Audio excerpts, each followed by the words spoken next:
नमस्कार मंडळी, मी शीतल आणि आपण पाहताय दिल्लीकर मराठी। सृष्टीचे तारणहार अर्थात भगवान शिवशंकर शंभू महादेव ज्यांची ओळख आहे, तर त्यांना समर्पित असणारा श्रावण महिना हा नुकताच 13 ऑगस्ट 2026 पासून सुरू झाला। आता 17 ऑगस्ट 2026 रोजी श्रावणातला पहिला सोमवार तसेच श्रावणातला पहिला सण म्हणून ज्याची ओळख आहे अशी नागपंचमी सुद्धा आलेली आहे।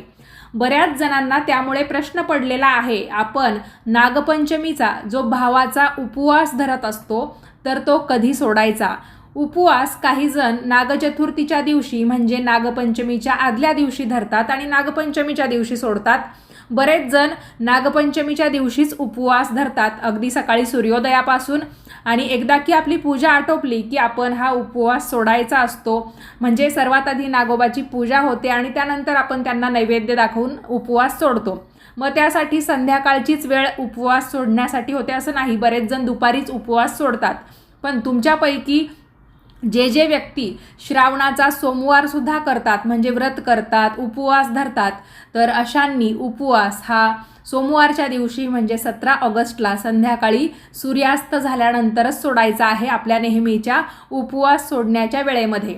बघा, आता सर्वात महत्त्वाची गोष्ट की नागोबाची पूजा आधी करायची की भगवान शिवांची, तर आपण कोणतीही पूजा आधी केली तरीही चालतं।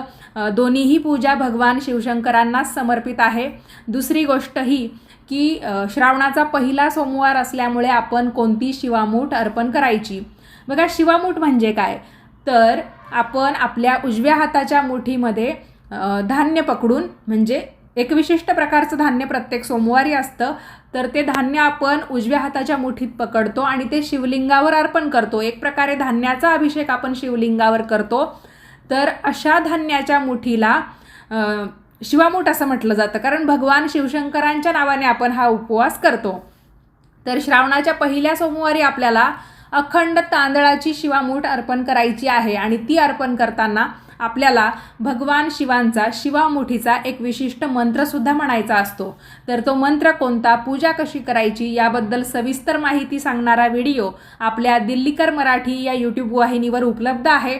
तुम्ही हा व्हिडिओ पाहिल्यानंतर आपला मोठा व्हिडिओ पाहण्यासाठी आपल्या यूट्यूब चॅनलला भेट द्या आणि तो व्हिडिओ पहा। शॉर्ट व्हिडिओ पाहण्यासाठी तुम्हा सर्वांचे खूप खूप धन्यवाद। तुम्हाला श्रावणाच्या तसेच पहिल्या सोमवारच्या आणि नागपंचमीच्या हार्दिक शुभेच्छा।